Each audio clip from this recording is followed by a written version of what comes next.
Hello guys, welcome है आपका एक बार फिर से मेरी YouTube channel UP to UK में। और उम्मीद करता हूँ आप लोग सब अच्छे होंगे। आज का जो टॉपिक है वो मैंने जो लास्ट वीडियो बनाई थी उसमें मैंने बोला था कि मैं जो स्पॉन्सरशिप जॉब्स हैं उनके लिंक लेकर आऊंगा आपके लिए, और कहाँ कहाँ जॉब आप कहाँ से अप्लाई कर सकते हैं वो सारे इस वीडियो में मैं डिस्कस करने वाला हूँ। और ये आप चाहे यूके में हो ऑलरेडी स्टूडेंट वीजा पे, या फिर आप इंडिया, पाकिस्तान, बांग्लादेश, नेपाल कहीं से भी आप देख रहे हो, और अगर आप यूके आना चाहते हैं health care visa like support worker या फिर हेल्थ केयर असिस्टेंट के वीजा पे, तो आप जो है इन कंपनीज में जाके अप्लाई कर सकते हैं। इन लोग अभी टायर 2 स्पॉन्सरशिप दे रहे हैं ये, तो आप इन पे जाकर आप डायरेक्ट अप्लाई कर सकते हैं। तो चलिए गाइस, आज का वीडियो स्टार्ट करते हैं। जो मेरे चैनल पे फर्स्ट टाइम आए हैं उनको बता दूं, मेरा नाम विवेक मसीह है। मैं यूपी इंडिया से बिलोंग करता हूं और इस टाइम यूके में हूं। ठीक है गाइस, तो चलिए आज का वीडियो स्टार्ट करते हैं। सबसे पहले हम बात कर लेते हैं कि हमें हेल्थ केयर वीजा पर क्यों आना चाहिए, उसके क्या बेनिफिट है। तो मैं उनको बता दूं कि हेल्थ केयर वीजा एक ऐसा वीजा है यूके में जो सबसे इजीली अवेलेबल है। इजीली इन द सेंस कि अगर आपने नर्सिंग की हुई है तो आपके लिए ये गोल्डन अपॉर्चुनिटी रहती है कि आप बहुत इजीली यूके में मूव कर सकते हैं as a health care assistant या फिर एज अ नर्स। नर्स जो ऑलरेडी इंडिया में एज अ नर्स काम कर रहे हैं, लेकिन उनका जो आइल्स स्कोर है वो नहीं पहुंच पाता है 7 बैंड्स तक, तो वो एज अ यहाँ पर हेल्थ केयर असिस्टेंट या सपोर्ट वर्कर आकर भी वर्क कर सकते हैं, और बाद में उनको जो है नर्स बना दिया जाता है। यहाँ पर अभी रूल आया है, रिसेंटली अनाउंस किया है गवर्नमेंट ने, कि अगर आप एज अ नर्स अपने होम कंट्री में काम कर रहे हैं और यहाँ पर अगर आप सपोर्ट वर्कर या हेल्थ केयर असिस्टेंट वर्क करते हैं 1 साल तक, तो ऑर्गेनाइजेशन जो है अगर वो रिकमेंड करती है कि भाई इसकी इंग्लिश ठीक है, तो आपको आइल्स आइल्स जो होता है, आइल्स इंग्लिश एग्जाम, उससे वेवर मिल जाएगा, मतलब उससे छूट मिल जाएगी आपको। तो आप बिना आइल्स के भी आप लेकिन आपको जो सीबीटी और ऑस्की दे है वो तो आपको देना ही पड़ेगा। तो एक ये नर्स का तो प्रोसेस ये है।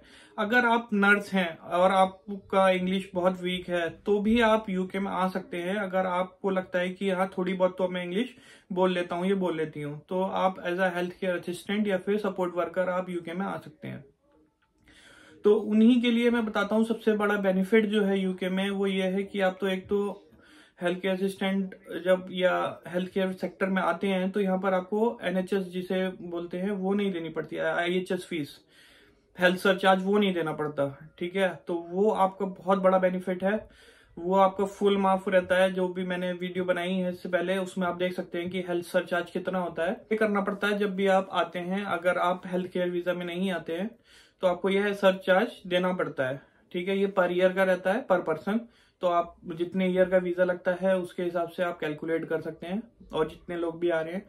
तो सबसे बड़ा बेनिफिट तो हेल्थ केयर आने में यही है कि आपको हेल्थ सरचार्ज नहीं देना है। उसके बाद दूसरा बेनिफिट ये है कि आप डायरेक्ट वर्क वीजा पे आ रहे हैं। आप एज अ स्टूडेंट नहीं आ रहे हैं, आप एज अ मतलब टूरिस्ट नहीं आ रहे हैं, आपको डायरेक्ट वर्क वीजा मिल रहा है। और वर्क वीजा पे आने का सबसे बड़ा बेनिफिट यूके में यह है कि आप 5 साल के बाद आईएलआर के लिए एलिजिबल हो जाते हैं।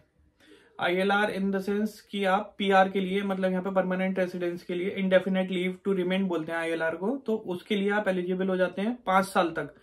यहाँ पर अगर आप एज अ स्टूडेंट आए हैं तो स्टूडेंट जो भी टाइम रहता है आपका पीएसडब्ल्यू का, स्टूडेंट का, वो काउंट नहीं होता है। जब आप work visa, skilled worker visa पे कन्वर्ट हो जाते हैं उसके बाद से जो टाइम होता है वो ही काउंट होता है एलआर के लिए। तो उस चीज का थोड़ा ध्यान रखें। तो सबसे बड़ा बेनिफिट तो यही है हेल्थ केयर वीजा पे आने का कि आप डायरेक्ट वर्क वीजा पे आ रहे हैं तो 5 साल के बाद यहाँ पर आप आईएलआर के लिए भी अप्लाई कर सकते हैं। मतलब यहाँ की आप सिटीजनशिप ले सकते हैं, नागरिकता यहाँ की ले सकते हैं।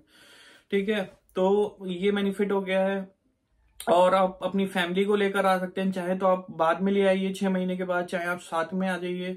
तो आपका जो डिपेंडेंट होगा वो फुल टाइम वर्क कर सकता है यहाँ पर, और आपके बेबी जो बच्चे रहेंगे उनकी 16 ईयर्स तक एजुकेशन फ्री है, मेडिकल फ्री है, सब मतलब बहुत सारे बेनिफिट हैं।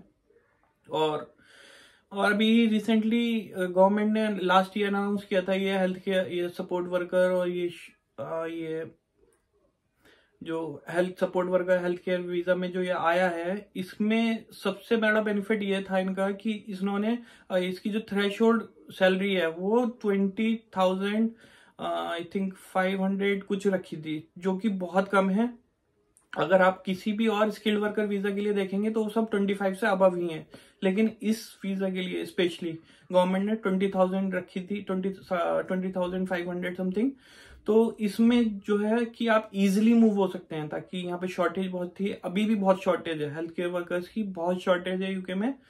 तो और जो मैं आपको लिंक दे रहा हूँ ये सब कंपनीज के, ये सब सबसे बड़ा बेनिफिट इनका ये है कि ये डायरेक्ट आपको स्पॉन्सरशिप दे रही हैं। आप इनमें डायरेक्ट अप्लाई करिए, अगर आप एलिजिबल होते हैं, इनके क्राइटेरिया जो भी है अगर मैच कर लेते हैं उससे, तो आप उसमें डायरेक्ट जाके अप्लाई कर सकते हैं। आपको किसी एजेंसी के थ्रू काम नहीं करना है, कोई बीच में ब्रोकर नहीं है, आपको किसी को पे नहीं करना है। तो ये आपका बहुत बड़ा बेनिफिट है। तो ये अगर आप विद इन यूके हैं और आउटसाइड यूके हैं, आप दोनों के लिए, दोनों में ही इसमें अप्लाई कर सकते, दोनों केस में, ठीक है।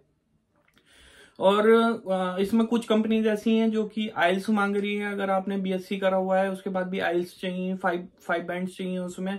तो अगर आपको लगता है कि मैं 5 बैंड्स ले आऊंगा इजिली या ले आऊंगी, तो आप उसमें आप 5 बैंड्स लेकर आइए। और अगर ऑलरेडी आ चुका है तो आप उसमें अप्लाई कर सकते हैं। और एक इसमें एक लिंक दे रखा है, उसमें लार्ज करके है, वो कैंट में है। तो वो जो आपने उसका चैरिटी वीजा के बारे में सुना होगा, वो चैरिटी वीजा, वो चैरिटी है, लार्ज एक्चुअली कैंट में है वो लार्ज। उसका लिंक मैंने डिस्क्रिप्शन में डाला हुआ है, उसमें जाके आप अप्लाई कर सकते हैं। वो चैरिटी है, तो वो स्पॉन्सरशिप वैसे देती है 12 महीने वाला, 12th मंथ वाला जो चैरिटी वीजा होता है यूके में, वो स्पॉन्सरशिप देती है, फ्री ऑफ कॉस्ट है। तो आप उसमें जाकर भी अप्लाई कर सकते हैं, लेकिन उनकी शर्त यही है कि आपको लिव इन में रहना पड़ेगा। मतलब उनके जो केयर होम या जो भी रेसिडेंट का घर होगा, फ्लैट होगा, उसी में ही आपको रहना है उनके साथ 12 महीने।